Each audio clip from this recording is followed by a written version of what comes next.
a ver algunos videos sobre la vestimenta, la antisepsia y la vestimenta del paciente, ¿ya? ¿Quién recuerda cuál era la diferencia entre asepsia y antisepsia? Yo. Uno era preventivo. Ya. La asepsia es la destrucción completa de los microorganismos. Más o menos. Asepsia era más que nada preventivo. Antisepsia ya era cuando reducción de los microorganismos. Ya. A ver. Asepsia viene a ser la ausencia de microorganismos, ¿ya? Para eso tenemos que haber destruido los microorganismos, pero eso se realiza con esterilización. La asepsia en sí es la ausencia de los microorganismos. Y esto lo hacemos tanto realizando procesos de desinfección, esterilización y antisepsia, como realizando la prevención, evitando contaminar superficies, utilizando solo materiales estériles, ¿ya? Entonces, es una mezcla de ambas, ¿ya? Pero asepsia en sí significa ausencia de microorganismos. ¿Y antisepsia qué era? ¿Destrucción parcial? Más o menos, pero ¿destrucción de qué? De microorganismos. ¿En dónde? En superficies. Superficies. ¿Qué tipo de superficies? Lisas. No. Orgánicas. O... ¿Superficies vivas o superficies inertes? Todas superficies Inerte, doctora. Inerte. A ver, habían varios términos que era importante tener en cuenta. La antisepsia es la eliminación de los microorganismos en superficies vivas, es decir, en la piel del paciente, ¿ya?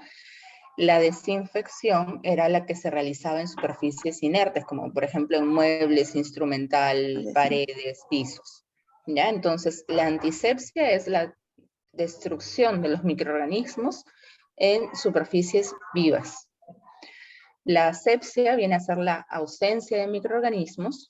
La esterilización es la destrucción de todos los microorganismos, incluyendo las esporas bacterianas, y la desinfección es la destrucción de microorganismos, menos esporas, en superficies inertes, ¿ya? Entonces es importante que tengan en cuenta ustedes estos conceptos al momento de mencionarlos.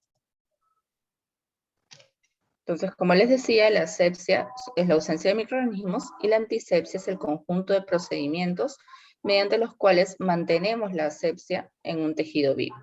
Y vamos a destruir los microorganismos que se encuentren en la piel del paciente. Pero siempre estamos hablando de tejidos vivos. La diferencia entre antisepsia y desinfección ya se las mencioné. La antisepsia va a ser aquellos procedimientos que nosotros realicemos en tejidos vivos, mientras que la desinfección van a ser aquellos procedimientos que realicemos en tejidos inertes, ¿ya? Estos procedimientos lo que hacen es destruir los microorganismos que se encuentran en esas superficies, pero a la vez mantienen la cadena de asepsia, mantienen la asepsia de las superficies, favoreciendo que no tengan microorganismos en sus superficies. Entonces, lo que vamos a tener en cuenta es que tenemos una serie de procedimientos que van a mantener la cadena de asepsia y que vamos a realizar antes de la antisepsia del paciente. Dentro de estos vamos a tener el lavado de manos quirúrgico, la vestimenta del operador y el armado de mesa de Mayo. Todos estos nos permiten mantener la cadena de asepsia al utilizar solo material estéril y evitando contaminarlos. Y luego procedemos a realizar la antisepsia de la piel del paciente y la vestimenta del paciente, en la cual nosotros colocamos una serie de campos estériles encima del paciente para que no estemos en contacto con los microorganismos que se encuentran en la piel o en la ropa, ¿ya? Porque, por ejemplo, el paciente puede haber llegado al consultorio de, no sé, si el consultorio está en Surco, el paciente de repente estaba trabajando en Los Olivos, puede que se vaya en su propio carro, como puede que vaya en un micro o que vaya en bicicleta.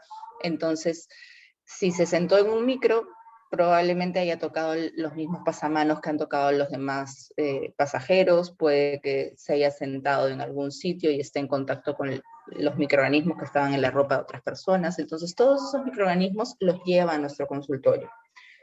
Y luego entran a sala de operaciones. Por eso es que nosotros tenemos que cubrir todas las superficies con campos estériles para de esta forma mantener la asepsia de la sala de operaciones y del procedimiento que vamos a realizar. En la vestimenta del operador nosotros vamos a tener la colocación de mandilón y la colocación de guantes, y la antisepsia y vestimenta del paciente la podemos realizar tanto en consultorio como en el centro quirúrgico.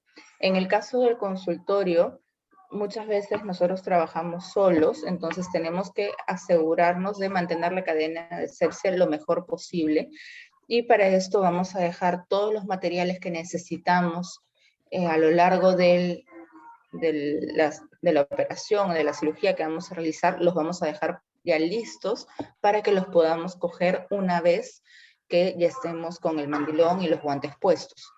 Es decir, los cartuchos de anestesia ya van a haber sido pasados por una solución desinfectante y están listos para sacarlos de esta solución. Los guantes se dejan ya abiertos con el envoltorio interno expuesto para poder colocárnoslos. Y así sucesivamente vamos a preparar todo antes de lavarnos las manos y de empezar la cirugía para que no tengamos que contaminar nuestros guantes con ninguna superficie que no se encuentre ya estéril. O podemos tener un equipo de 2 integrantes y tenemos nuestro ayudante, nuestra asistenta, que va a ser ella la que nos alcance todos los materiales que no se encuentran estériles y nosotros realizamos la cirugía.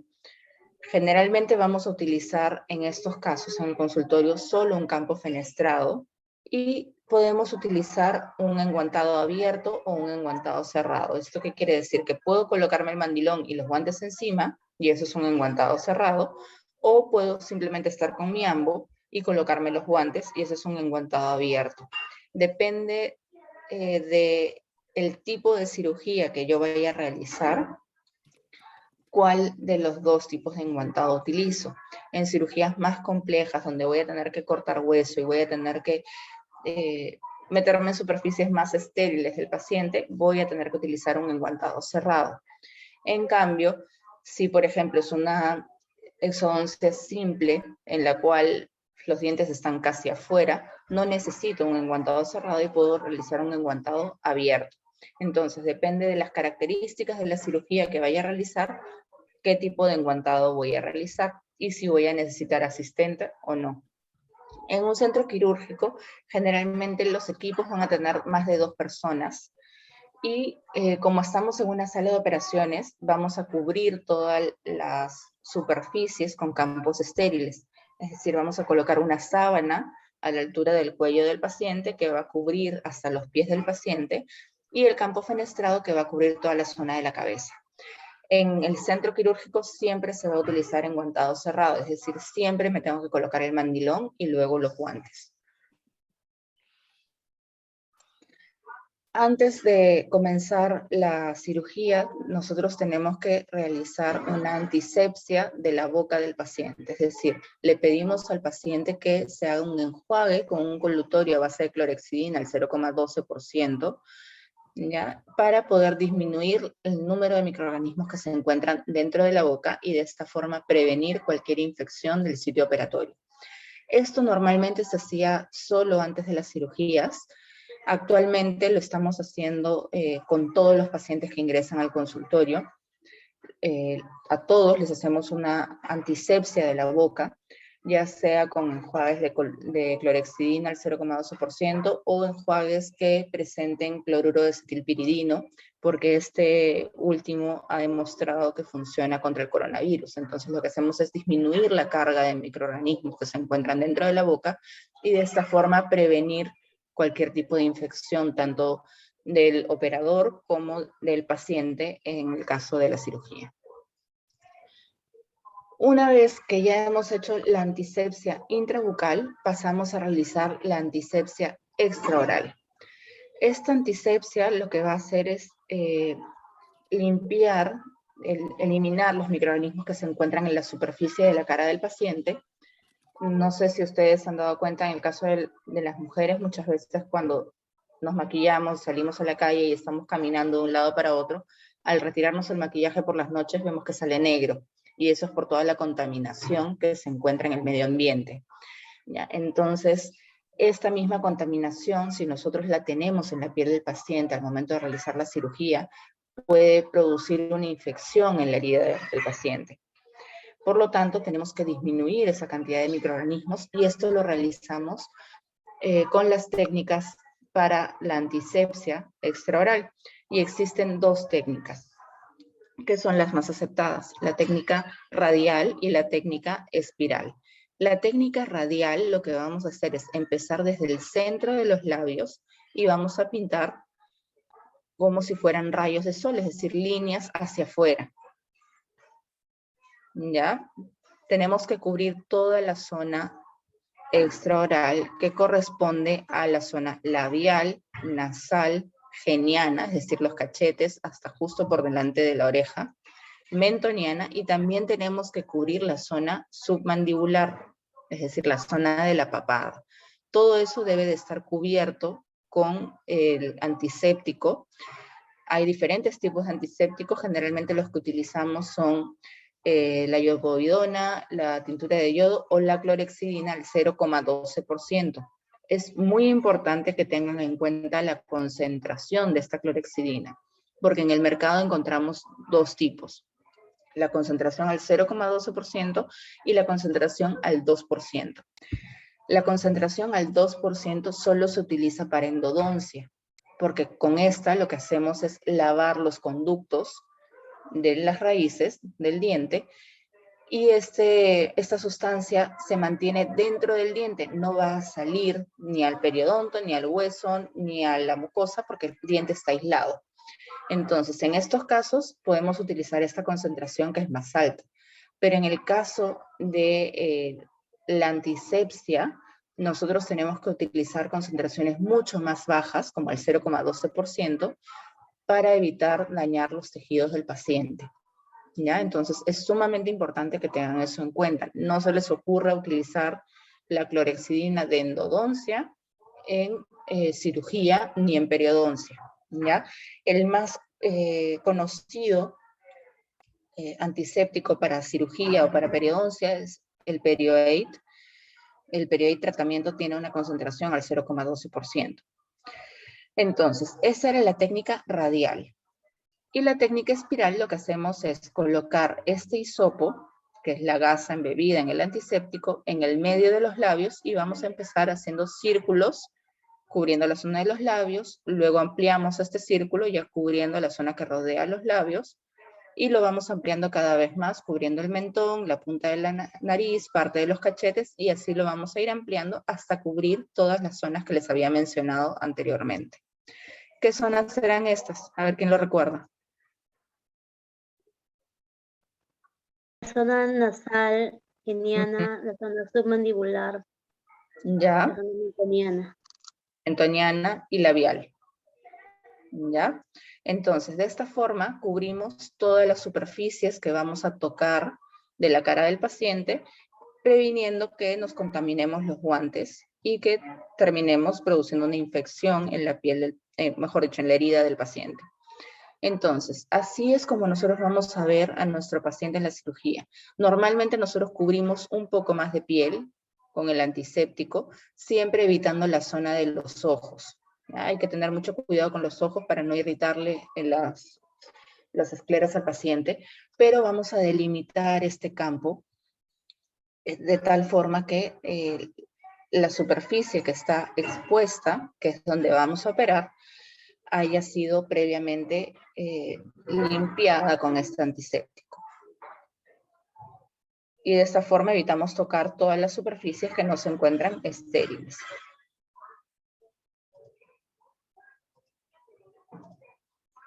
Entonces vamos a ver este video primero. Perdón, un momento que no he compartido el audio. Dame un segundito, por favor.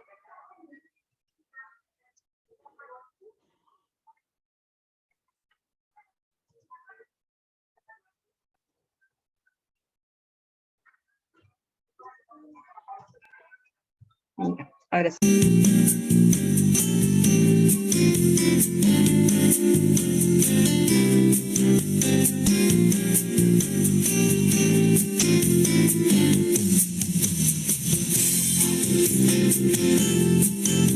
Entonces, lo primero que tenemos que hacer es preparar este hisopo quirúrgico, que lo vamos a preparar con una pinza Forester y 2 gasas dobladas.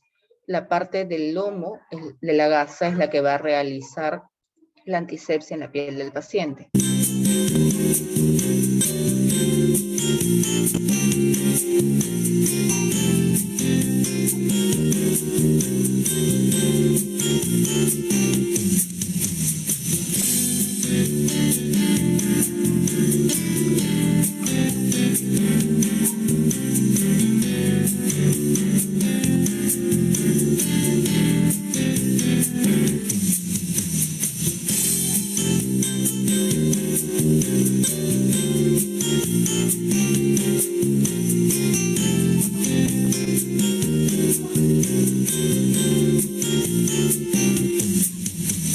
En este caso, por las características del simulador, nosotros preferimos utilizar la técnica radial y vamos a empezar desde el centro hacia afuera siempre. Tenemos que asegurarnos que todas las zonas de la piel estén cubiertas y no debemos de pasar 2 veces por la misma zona.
Fíjense, esto es importante para que cojan cualquier tipo de instrumental con anillas. Siempre el dedo anular y el dedo pulgar es el que está en la anilla. El dedo medio va encima de la anilla y este dedo índice va en la zona de la articulación, lo más cerca posible de la parte activa del instrumental. Lo que están haciendo con estas pinzas es cerrar un poco el campo fenestrado. ¿Ya? Este campo lo colocamos sobre la boca del paciente, pero a veces queda demasiado abierto, exponiendo demasiada piel o incluso la ropa del paciente. Entonces lo que hacemos es cerrarlo un poco y lo pinzamos con estas pinzas para campos.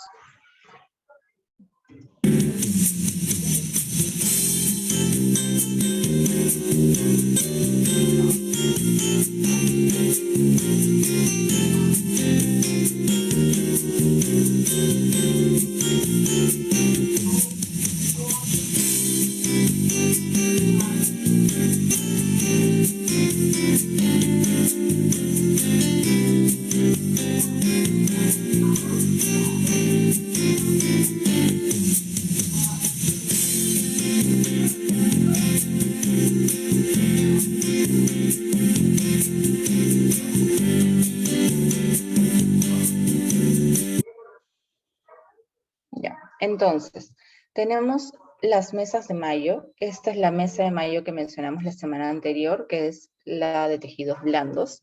Y esta es la mesa de mayo para tejidos duros. ¿Ya? Esta mesa se va a colocar el instrumental de acuerdo al orden de la cirugía, es decir, a lo que voy a realizar primero, eso se va a colocar al lado izquierdo y abajo. Y lo que voy a ir utilizando después en la secuencia de la cirugía se va colocando al costado. Entonces, lo primero que colocamos es el instrumental de diagnóstico, que es lo que voy a utilizar para coger un algodón y ponerle el anestésico tópico al paciente, para traccionar los labios o el carrillo y poder colocarle la anestesia al paciente. Luego voy a realizar una incisión, entonces se colocan los mangos de bisturí, la alegra para levantar un colgajo. Si fuera una exodoncia, voy a colocar después los botadores y los forceps para poder realizar la exodoncia. Si tuviera que cortar hueso, colocaría la pinza gubia después, la lima para hueso. La cureta la pondría al final de sus instrumentos para poder eliminar cualquier objeto extraño que haya caído dentro de la herida. Y luego va el instrumental de sutura, que vienen a ser las pinzas portagujas, la tijera de mayo, la tijera para encía, las pinzas de sección con uñas. Si fuera necesario, colocamos las pinzas hemostáticas y la tijera de Metzenbaum al costado. Y aquí entre la vasija y este instrumental colocamos las gasas que vamos a utilizar durante la cirugía y debajo de la vasija los separadores. ¿Ya? Este sería el orden de la mesa de mayo para tejidos duros. Entonces, siempre esta mesa no se divide en cuadrantes, sino que se va a ordenar según el orden de la cirugía, la secuencia de la cirugía. Entonces, para la práctica de vestimenta y antisepsia del paciente, nosotros vamos a necesitar el mandilón que ya se han colocado, el campo fenestrado, que en este caso no lo van a utilizar esta semana. Necesitaríamos la pinza Forester, un antiséptico y gasas para poder preparar el hisopo quirúrgico. En este caso, la práctica se realizaría en seco. Y los guantes quirúrgicos que ya se colocaron. La vestimenta quirúrgica del operador ya la realizaron. Y solo faltaría que en su campo que tienen sobre la mesa coloquen la pinza Forester, las gasas, y si tuvieran el antiséptico, lo pueden colocar también ahí para hacer la antisepsia con el antiséptico. ¿Ya? Ahora, tengan en cuenta lo que les mencioné. Si tienen clorexidina, esta tiene que ser el 0,12%. No la utilicen al 2%, por favor. Solo el 0,12%. ¿Ya? Entonces, si tienen alguna pregunta, me la hacen en este momento. Y si no, vamos a volver a las salas. Sí, Jimena. Doctora, disculpe, ¿y qué pasa si, o sea, todavía no consiguió la Forester? ¿Puedo utilizar otra pinza? Pueden utilizar la pinza hemostática Kelly. Ok, gracias, doctora. Nada. Muy bien. Francesca, ¿los mandamos a sus salas? Sí, ahorita abro las salas.